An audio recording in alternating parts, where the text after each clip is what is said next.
নমস্কার বন্ধুরা, আমি আজকে সকালে জলখাবার করছি। এই ব্যাটারটা দেখছেন, এই ব্যাটারটায় আমার কালকে রাতের একটু ভাত ছিল আর তার সাথে আমি দুবার ভাতটাকে পেস্ট করেছি, মিক্সিতে 2 বাটি হয়েছে। আর সুজি নিয়েছি, তার সাথে 2 বাটি দিয়ে আমি এই ব্যাটারটাকে করে একটু ভিজিয়ে রেখেছিলাম সুজিটা সেট হওয়ার জন্য। দেখুন একদম স্মুথ। এর মধ্যে কাঁচা লঙ্কা দিয়ে পেস্ট করেছি।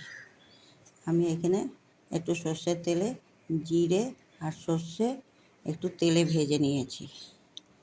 এটা আমি এখন এটার মধ্যে দেব। এখানে এই যে পেঁয়াজটা আছে, এই পেঁয়াজটা কুচিয়ে নুন দিয়ে মাখিয়ে রেখেছি, এটাকে আমি দিয়ে দেব। নুন দিয়ে মাখিয়ে রাখতে পেঁয়াজটা নরমও হয়েছে আর এগুলো ছাড়া হয়ে গেছে। এগুলো দিয়ে দিয়েছি আমি সব। নামমাত্র তেলে এটা হবে টিফিনটা। আমি নামমাত্র একটু তেল দিয়ে ওইটাকে সর্ষেটা আর জিরেটাকে একটু ভেজেছি। আর এবার এটা ফ্রাইং প্যানে আমি টিফিনটা বানাবো, জলখাবারটা বানাবো। দেখুন ফ্রাই প্যানের মধ্যে তেল দিয়ে দিচ্ছি, এটা ব্রাশটা দিয়ে ঘষে এরপরে ব্যাটারটা দেবো।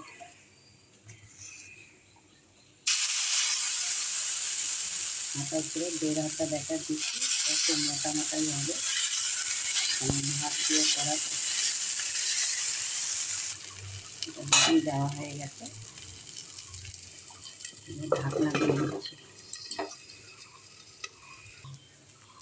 1 মিনিট মতন ঢাকা দিয়ে রেখেছিলাম, এখন এটা উল্টাতে হচ্ছে।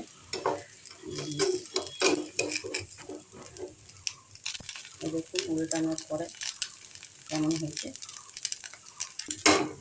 দেখুন এটা হয়ে গেছে, এটা তুলে দিচ্ছি।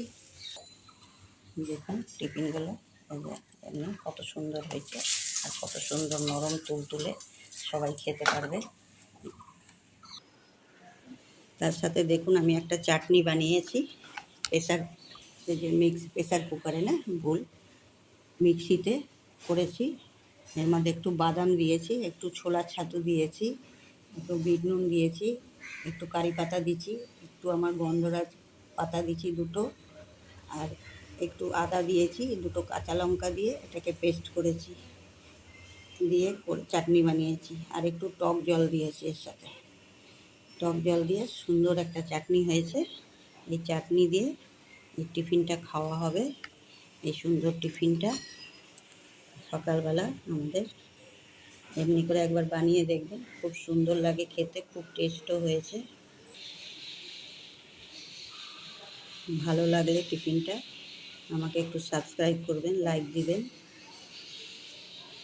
আর একটু উৎসাহ দিবেন, তাহলে আমি আর একটু ভালো করে বানাবো।